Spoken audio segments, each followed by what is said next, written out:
Olá! Hoje estamos começando uma série de mensagens por tema Vencendo Gigantes. Ao longo de 5 programas estaremos falando sobre vários subtemas. E hoje começamos falando sobre a pressa, um grande gigante nessa nossa cultura que corre desesperadamente. Vencendo o gigante da pressa é o tema deste momento, nesta programação. Eu quero começar lendo a palavra de Deus, registrando aqui o livro de Isaías, capítulo 40, versos 28 a 31, o profeta nos traz uma lição maravilhosa a respeito da nossa relação com o tempo e a respeito dessa vida corrida, apressada. Ele diz assim: não sabes, não ouviste que o eterno Deus, o Senhor, o Criador dos fins da terra, nem se cansa, nem se fadiga? É inescrutável o seu entendimento. Dá força ao cansado e multiplica as forças ao que não tem nenhum vigor. Os jovens se cansarão e se fadigarão, e os moços certamente cairão. Mas os que esperam no Senhor renovarão as suas forças, subirão com asas como águias, correrão e não se cansarão, caminharão e não se fadigarão. Isaías 40, de 28 a 31. Esse é um texto maravilhoso para pensarmos a respeito desse gigante que temos chamado aqui o gigante da pressa, ou da correria, ou do desespero, porque Isaías fala sobre a confiança e sobre a esperança em Deus. Aprender a esperar é um desafio para esse tempo, porque todos nós, de uma forma ou de outra, estamos correndo. Parece que foi ontem que começou o ano de 2011 e já estamos no meio do ano, aliás, para mais do meio do ano, estamos em julho. E de repente a gente abre e fecha os olhos e abre de novo e lá foi mais um ano embora.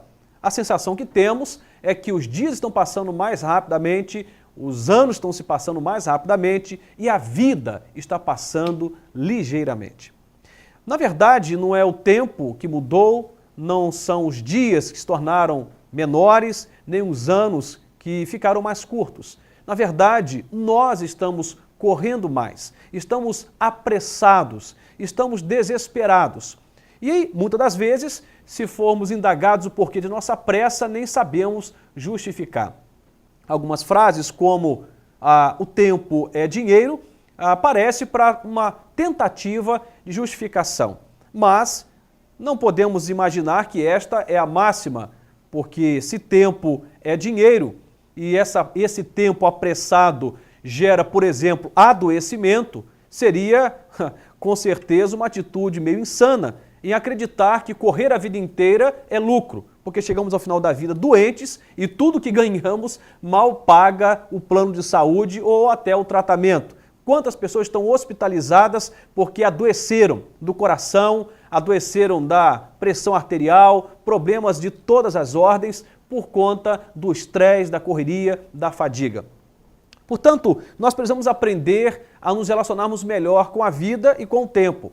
E o desafio nesse domingo, nesse momento, a partir desse programa, é que possamos desacelerar, aprender a dar algumas pausas. Aliás, uma coisa interessante é a pausa, como ela é importante para a vida. Aliás, o próprio Senhor nos ensina no ato da criação a necessidade de pausar, de parar, de descansar. O descanso é algo que faz parte do projeto de Deus. E quando nós corremos demais, estamos acelerados demais e não pausamos, estamos também pecando. Pecando contra nós mesmos, pecando contra a nossa saúde física, emocional e até espiritual. Estamos pecando contra o nosso casamento, estamos pecando contra a nossa família, especialmente os filhos. Estamos pecando contra toda uma estrutura social.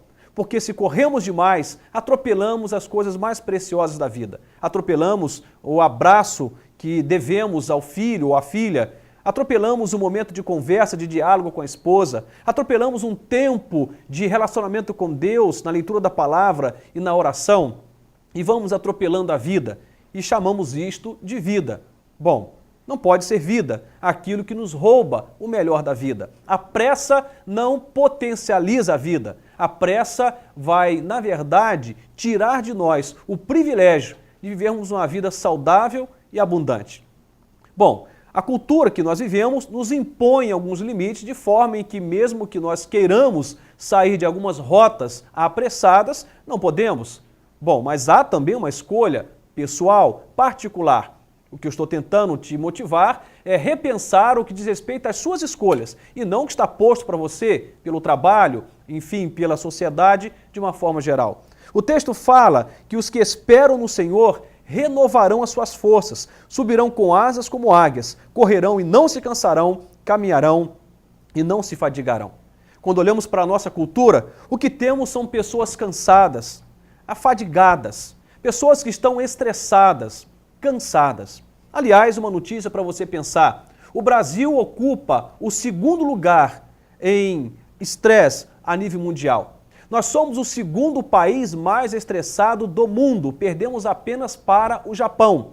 Consequência disso, temos um número enorme de pessoas doentes por causa desse estresse, já chamado por alguns o mal do século. Antes falava da depressão, hoje o estresse é chamado o mal do século. Por causa dele, pessoas estão se perdendo nas questões do caráter, se perdendo nas questões dos relacionamentos, se perdendo nas questões da saúde, enfim, se faz tão mal, só podemos chamar isso de pecado. A pressa, ela é, de certa forma, um pecado que cometemos, porque nos faz mal e faz mal a muita gente. Qual foi a última vez que você pausou? Qual foi a última vez que você descansou? Que você tirou um tempo para você, para sua família, tirou um tempo para Deus, tirou um tempo para exercitar a sua fé? Normalmente, nós sempre argumentamos, quando o assunto é vida com Deus, ir a uma igreja, ler a palavra, orar, não temos tempo. E é o mesmo argumento usado para os relacionamentos. Nunca temos tempo. Para que viver então, se não temos tempo para quem dizemos amar? Para que viver se não temos tempo para a esposa, para os filhos, para os pais? Para que viver se não temos tempo para um relacionamento com Deus? A vida então fica vazia de sentido e não dá para caminhar e dizer que isto é vida. Quando olhamos para a música, o que nós temos é uma lição preciosa para a vida.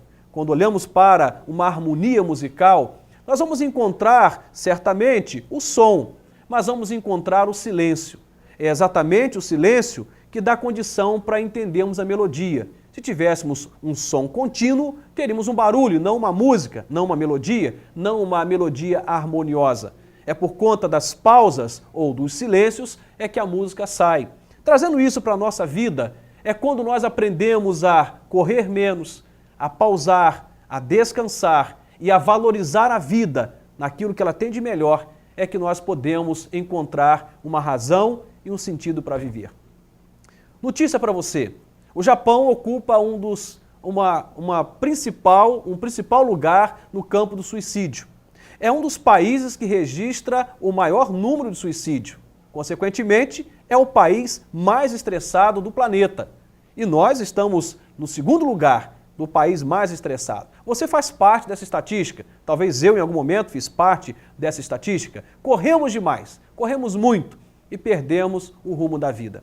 Quer ser abençoado? Comece a vencer o gigante da pressa. Faça um exercício pessoal, busque a Deus e peça para o Senhor para que você aprenda a esperar nele. A ideia de esperar é vencer a pressa, é vencer a impaciência, é vencer o desespero e deixar que as coisas aconteçam no seu tempo. Como uma gestação, não dá para gritar para uma criança para ela sair antes da hora. Há um tempo certo e quando sai antes da hora, tem os seus comprometimentos. Tudo tem o seu tempo determinado. Aliás, já dizia Salomão, há tempo para todo propósito debaixo do céu. Quer um recado para o seu coração? Pare de correr, pare de viver apressado, vença esse gigante e você vai ter qualidade de vida, e você vai viver muito melhor e vai encontrar uma razão maravilhosa que vai fazer valer a pena todos os dias que você vai viver daqui para frente. A correria não é projeto de Deus. Claro que, vez e outra, isso nos cabe e é até importante, mas não podemos passar uma vida inteira correndo sem experimentar viver. Viva! Para de correr. Que Deus te abençoe em nome de Jesus. Amém.